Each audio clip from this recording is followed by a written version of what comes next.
Hey, fellow teachers. So last year, we had one digital learning day that was really problematic for me, just because it was a day that I was going to use for lots of instruction and little graded work. And I felt like it was really hard to track whether students were doing the work or not without grading something on a digital learning day. Thankfully, Schoology does have a tool that allows us to track what students do inside of our courses, even on ungraded work. I actually want to make this a little two-part video. One is to show you just a couple of pro tips that I got from other teachers for setting up digital learning days. And the other one is how to track student progress just on those materials that you put in that aren't necessarily graded work. The reason why I want to split this into two videos is simply because Screencastify, the app that I use to make screencast videos like this for instruction, has just changed the requirements that 5 minutes is the maximum instead of 10. So I'm going to do this as two shorter videos. For one, the first pro tip that was shared by other teachers is that students seem to find it easiest if you make your digital learning days their own pages or their own folders if you have multiple documents. So I created a folder. I titled it Digital Learning Day 0303.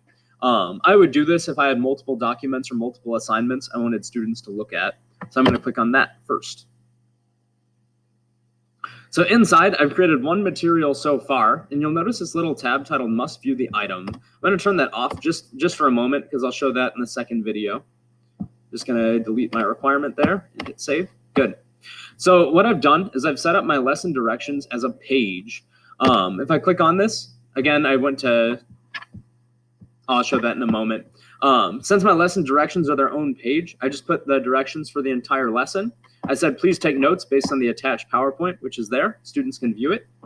And the video below, I'll add that in just a moment to show you how to do so. It does say you'll be allowed to use your notes on our practice activities tomorrow. So this is what I would do if I didn't necessarily want my students to do graded work on our digital learning day, but wanted to quiz them the next day or work through practice the next day with them. And I just want them to do the instruction at home. So that's our directions right there. It does say watch the video below. So I have to add that in as well. I wanted to show the process of setting up a page. For adding in videos, you actually have two options. There's file, link, external tool. Mine's a YouTube video, so you can just add the YouTube link in there, and that would lead students to YouTube to watch the video. Or you can use my favorite tool on Schoology, which is the page. Videos are a little bit different. I might title this, wrap video. Go to Insert Content, Image Media. Attached file would be from your computer. This one I'm getting from the web, and it is media. It's a video. I can pop that in right there. It's probably the same. Notice that it won't let me see the video right here, but I can size it. I want to size it up quite a bit, actually, because I noticed it was small last time. And I'm going to hit Create. And I'm just going to check to make sure that works.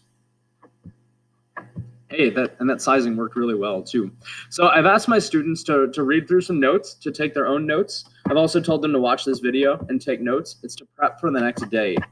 Now, this wouldn't work for a digital learning assignment if I can't track to know which of my students are doing this and which ones aren't.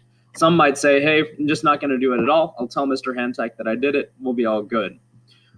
I'll show on the next quick video just how to do that. I also want to note, these are videos I took from YouTube. It is very possible to create your own videos too using Screencastify. That's the one that I'm using now to record this. It does have a webcam function if you want your students to see you as well. That one would take quite a bit more coaching. So if you'd like to do some of your own instruction, let me know, and I can coach you through that process this afternoon. I'm going to cut off this video here and show student completion options on the next one.